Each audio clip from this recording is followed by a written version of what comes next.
Saya kira soal membaca ya, soal membaca itu saya kira adalah upaya untuk memeriahkan Lamongan, saya kira.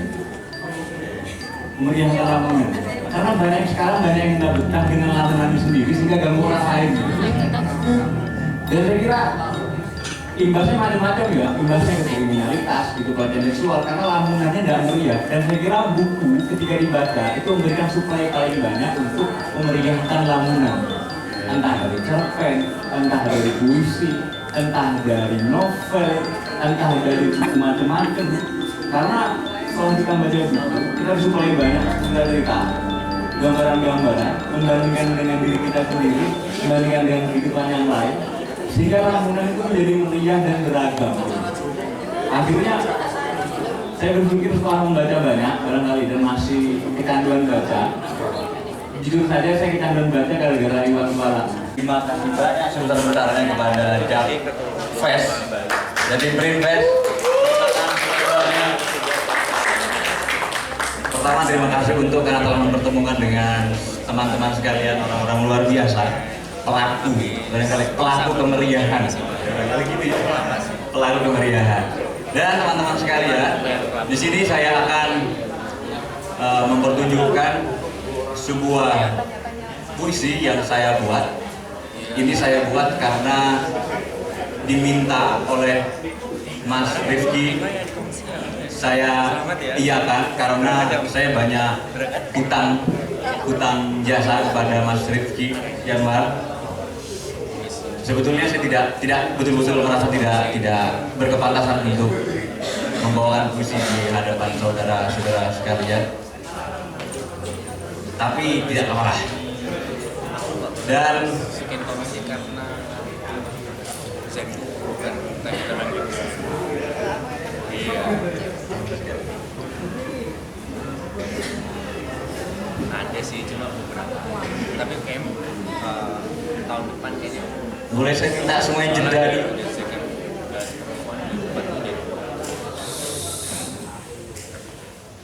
Terima kasih banyak. Itu yang saya kehendaki.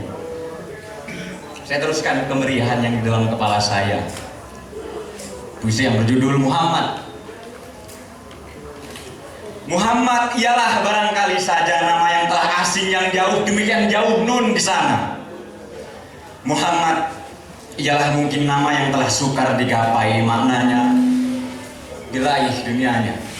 Sebab barangkali Muhammad adalah nama cinta kasih, sementara isi dada semua kita telah begitu lekat dengan dendam dan prasangka buruk, bahkan pada seseorang atau sekelompok dengan maksud baik.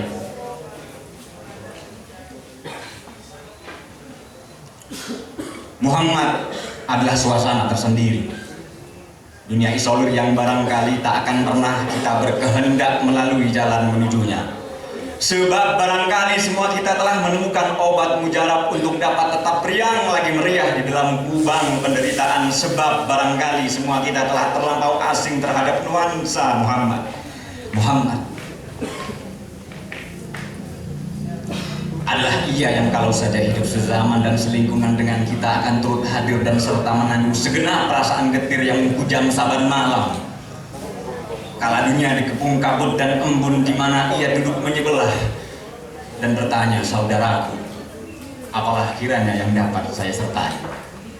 Muhammad ialah dongeng masa silam semua kita, adalah keadaan yang berkutat di waktu yang tak ada, adalah nuansa yang bersemayam di dalam udara, adalah suasana yang bergelantung di dinding yang telah menjelma abu. Muhammad adalah nama yang sudah cukup sekedar menjadi sekumpulan bunyi-bunyi. Muhammad adalah senandung-senandung jeda setelah kumandang azan sebelum iqamah dan sembahyang. Muhammad, bila kau benar hidup sekarang menyertai kami, engkau pasti kumun getun serta kalut alam kepalang. Sebab Muhammad, apa yang belum terjadi dahulu terjadilah kini, suatu kejadian yang berkenaan, yang berkenakan jubahmu. Sejak kala tenggelam di ufuk barat, dihisap dunia gelap membawa serta seluruh jejak keimanan, sehingga malam menjelma pintu maut, suatu malam penyiksaan tanpa penamaan neraka. Muhammad kusaksikan para pewarismu kini khianat, 11, 22, 33 seterusnya berpindah pihak tak lagi sebagaimana yang kau sebut-sebut sebelum kematianmu. Muhammad, umatku, umatku. Tahukah engkau Muhammad, pewarismu Muhammad meludahi umat-umat yang kau cintai. Pewarismu Muhammad, pewarismu yang khianat, yang kini jumlahnya banyak, ramai-ramai, kentut, kencing, kemudian berak di atas kepala umat-umatmu yang menangis kalah mempertahankan ruang hidup umat-umatmu Muhammad yang dirampas oleh kekuasaan. Lantas para pewaris-pewarismu itu Muhammad berkelakar, bersolek bangga dengan mengenakan jubahmu Muhammad. Muhammad, biarkan ku penggal leher-leher mereka yang memantati umat-umatmu Muhammad yang mengenakan jubahmu. Akan kupisahkan antara kepala dan badan mereka, lantas aku berwudu dengan darah mereka. Dan aku berniat Muhammad, aku niat berwudu dengan darah pewaris khianat, ridha di hadapan Allah Ta'ala pemberi rahmat. Aku niat berwudu dengan darah pewaris-pewarismu yang khianat, ridha di hadapan Allah Ta'ala pemberi rahmat. Wahai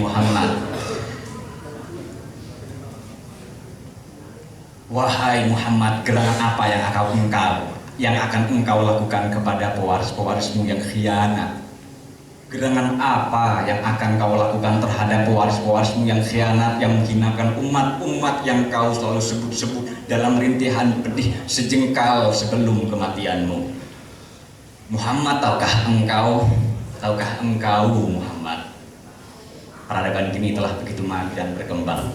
Suatu peradaban yang hanya suka memandang waktu yang akan datang, suatu peradaban yang seutuhnya menyaksikan masa silam. Itulah mengapa kematian orang dengan jumlah seberapapun tak lebih penting dibanding hutang buat masa depan. Itulah mengapa kematian serupa kepulan asap perkotaan. Itulah mengapa Muhammad, kau tak mendapatkan tempat.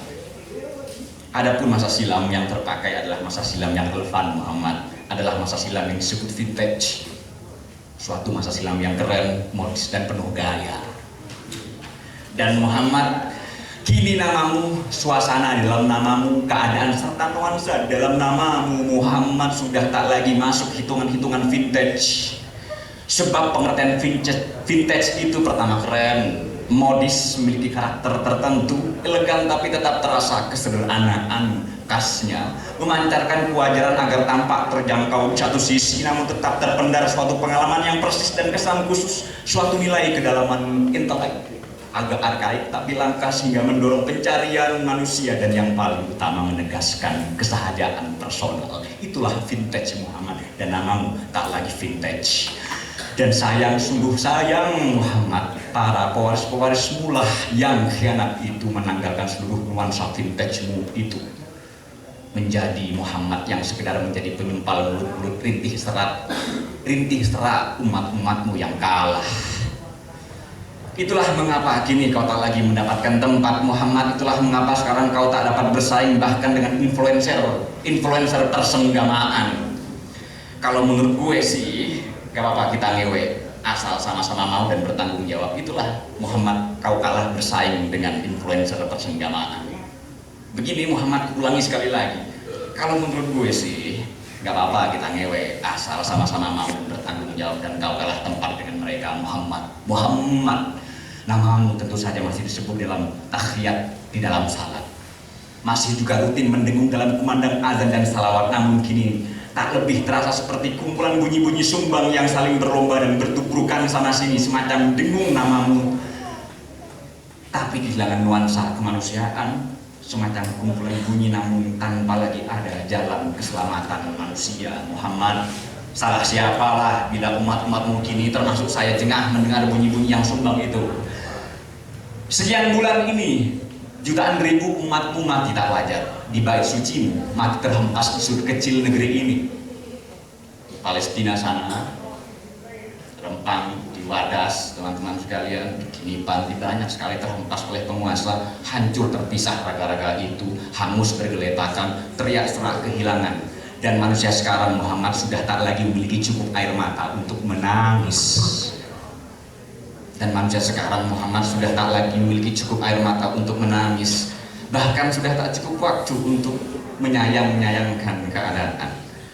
Bila demikian adanya Muhammad, Apakah masih manusia kami ini, duhai Muhammad? Muhammad, hari-hari ini dunia penuh nyamuk, dunia disesaki nyamuk-nyamuk, telinga hiruk pikuk, piung Muhammad melengkapi kecemasan saya yang tak tahu dari mana asalnya, menderita, merana.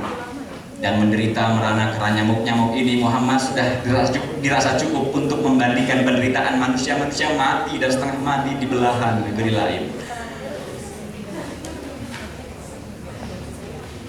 Lantas itulah akhirnya Muhammad, doa-doa umatmu kini adalah doa yang setengah jadi. Dan dengan doa-doa yang setengah jadi ini dikirim ke belahan kehidupan lain sebagai pertolongan. Doa-doa setengah jadi sebagai pertolongan Muhammad berhadapan dengan utuh dan besarnya tindak kejahatan. Dini hari sudah lengkap dikepung-kabut lengkingan azan subuh. Asyhadu anna Muhammadar Rasulullah, sepasang menggeliat di dalam dekapan tak sabar menunggu bunyi-bunyi sumbang selesai punah selama-lamanya. Muhammad, gerangan apa yang akan kau kerjakan bila kau menjalani kehidupan seujung kuku menuju kiamat? Muhammad, gerangan apa yang akan kau kerjakan bila kau menjalani kehidupan seujung kuku menuju kiamat ini, Muhammad? Dan Muhammad, bila kau benar hadir di sini, akan kuajak kau berkawan. Kuberitakan segala apa sekarang lantas menunda kiamat selama mungkin. Sambung market domisili sekitar Ngasingan Kediri 20 Juli 2024. Terima kasih.